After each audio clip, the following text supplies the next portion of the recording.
공매도를 금지합니다. 종합 주가 지수가 사실상의 국가 추락하고 구도를 있습니다. 인정하고 서킷 브레이커가 발동된 지 8년 2개월 만입니다. 정부가 결국 국제통화기금 IMF에 구제 금융을 신청하기로 했습니다.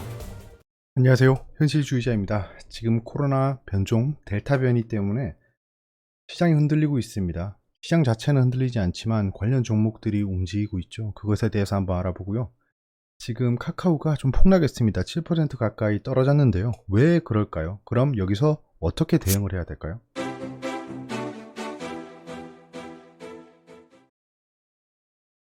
네, 비트코인은 제가 반등 구간에 들어갔다고 말씀드렸죠. 그 이후 지금 지속 반등하고 있습니다.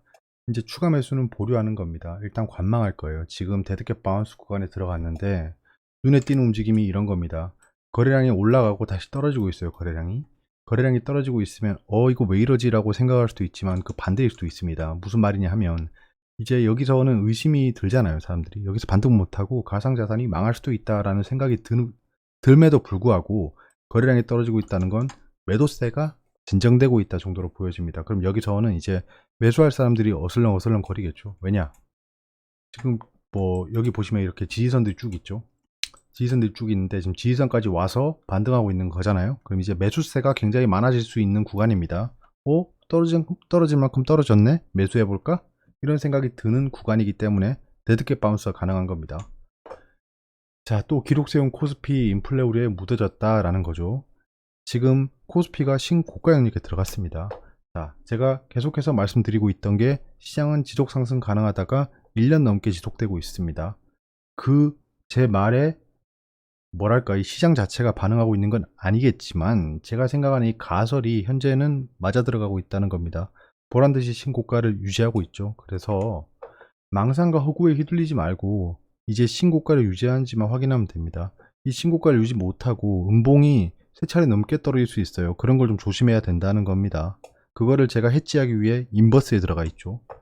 신고가의 의미가 뭔지는 제가 누차 말씀드려줘. 신고가에 진입했다. 코스피가 신고가다 라고 하면 손해보고 있는 사람이 없다는 겁니다. 신고가는 손해보고 있는 사람이 없다.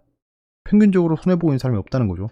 삼성전자에 한 9만원쯤에 들어가신 분들은 지금 손해일 수도 있겠지만 대부분의 코스피 종목들은 신고가를 유지하고 있다는 게 지수란 겁니다.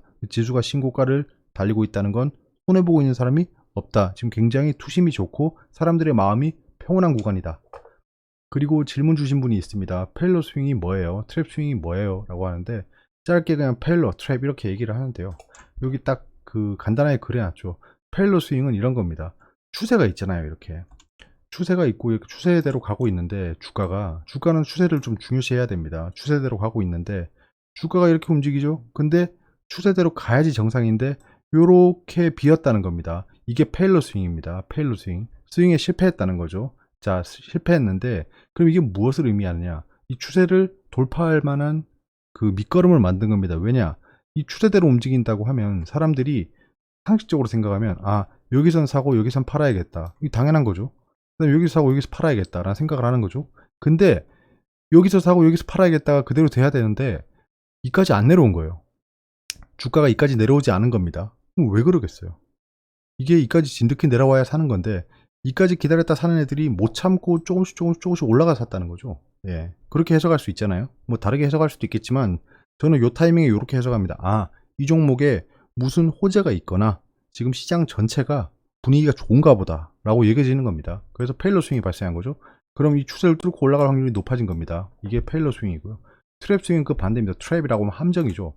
자, 이 추세대로 계속 가고 있었는데 추세를 뚫어 올렸어요. 이 뭐야? 추세를 돌파하고 새로운 추세가 형성되나? 이렇게 생각할 수 있는데 그렇게 움직이다가 떨어져 버리는 겁니다. 자, 이게 그러면 트랩 스윙, 함정이 발동했다는 거죠. 그러면 상당히 사람들이 많이 물리겠죠, 구간에서. 그래서 더 많이 추락을 합니다. 추세보다. 요거를 한번 빗대어서 차트를 한번 보시면 알 것 같아요. 그래서 계속 여기서 페일러 스윙 발생하고 여기서 다시 그 추세대로 움직이기 시작하죠. 그리고 추세대로 다시 하락하기 시작하고. 근데 여기서 반등할 거라 생각했는데 이렇게 떨어졌다가 올라가게 되죠. 그럼 이게 또 트랩 스윙이 되겠죠. 트랩이랑 페일러는 추세 안에서 노는 겁니다. 자, 그리고 줌인터넷을 추매했습니다. 줌인터넷은 제가 뭐 안정적인 구간에서 들고 있었지만 오늘 조금 추가 매수를 했습니다. 지금 여기서 더 올라간다고 보고 있기 때문에 그런 겁니다. 아직 그 평단이 굉장히 유리하기 때문에 추가 매수를 했다고 해서 변동은 거의 없고요. 예. 오늘 여기서 하락할 때 2번 추가 매수를 했습니다. 뭐 저가 구간에서 추가 매수를 했기 때문에 부담은 없고요. 만약에 내 갭 하락을 해서 뭐 살려주세요 이렇게 되면 좀 얘기가 달라지지만 아직은 그럴 일은 없어 보입니다. 줌인터넷에 악재가 없어요 현재는. 자, 프로젝트 바닐라 이 누구인가 급등 구간. 자, 포트는 홀딩하며 적극적인 단기 트레이딩을 진행하고 있습니다. 전 지금.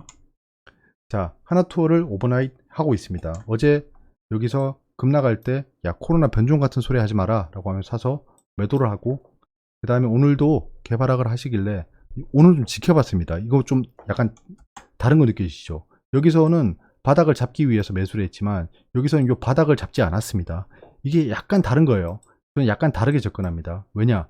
이거는 재차 바닥에 온 거기 때문에 이 바닥을 지지하는지 확인하고 사야 됩니다. 요거 진짜 천지차이에요. 예. 이때랑 이때는 천지차. 이거는 그 투매가 나와서 급락을 했다라고 볼 수 있지만 이건 다릅니다.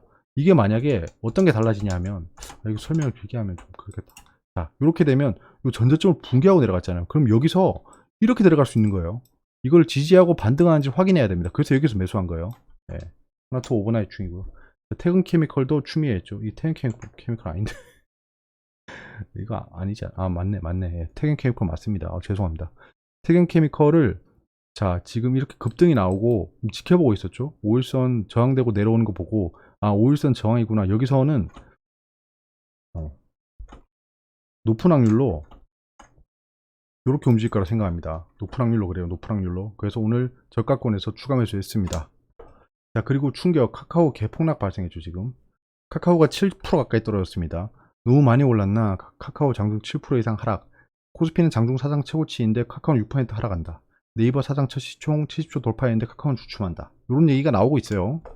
자, 악재는 없습니다. 현재 아무리 찾아봐도 기사에 악재는 없죠. 뭐 카카오 뭐 CEO 리스크 있어, 뭐 갑자기 뭐 분식회계 뭐 이런 얘기가 나온 것도 아니에요. 근데 이 덩치 큰 종목이 최근에 신고가를 달리던 이 기세 좋은 종목이 폭락을 했다는 겁니다. 7%는 폭락이에요. 보통 중소형주에서도 7% 폭락은 악재가 없는 이상 나오지 않습니다.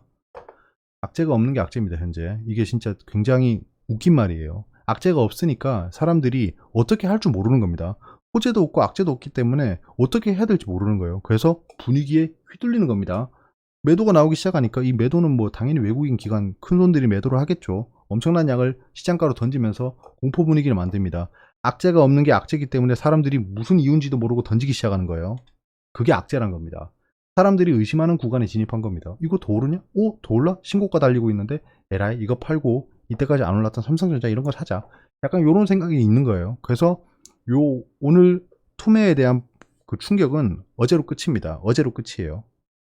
그래서 저는 하루 만에 이 7%대까지 올지 몰랐으면 고점 대비하면 10% 가까이 떨어졌죠.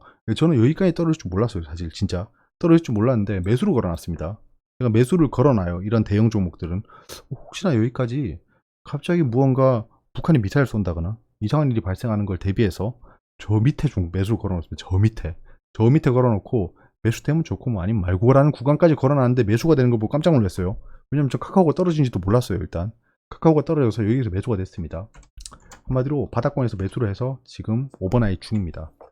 오버나잇 예정이고요. 대득개 바운스만 노리고 빠질 겁니다. 한국전력에 대해서 얘기가 좀 있습니다. 한국전력은 제가 요 음봉이 발생했을 때 말씀드렸죠. 아, 당분간은 활기 없이 조정을 보일 수 있기 때문에 매수는 좀 어려울 것 같습니다 라고 말씀드렸던 게 이런 거예요. 지금 이 음봉 길게 떨어진 이후에 뭐 대득개 바운스처럼 상승할 줄 알았지만 그냥 활기 없이 떨어지고 있죠. 3거래일 연속으로 양음량을 그리긴 했지만 하락 중입니다. 뭐 저는 댓글로 걱정해 주시는 분들이 많아요. 한국전력 비중이 높다고 하셨는데 이렇게 하락하니까 뭐 마음이 안 좋습니다 이러시는 분들이 있는데 걱정돼서 해주시는 말이겠죠. 하지만 저는 한국전력은 걱정 안 해주셔도 됩니다. 매수 구간이 좀 다르기 때문에. 단기, 중기, 장기 보고 있는 종목들입니다. 방금 말씀드렸던 종목들 외에 콜드체인 가지고 있고 바이오, 보안 프라이버시, 조선업 이렇게 집중하고 있습니다. 시장은 지속 상승 가능하다라고 지속 생각하고 있습니다. 저는. 자, 오늘 뭐 하나투어 카카오 매수 들어갔고 태경케미콜도 추가 매수 들어갔고 주민산에 추가 매수 들어갔죠. 그 외 종목도 이렇게 홀딩하고 있습니다. 궁금한 게 있으면 댓글로 말씀해 주세요. 여기까지고요. 밤이 좀 늦었습니다. 오늘 하루도 고생 많으셨고 내일도 화이팅입니다. 감사합니다.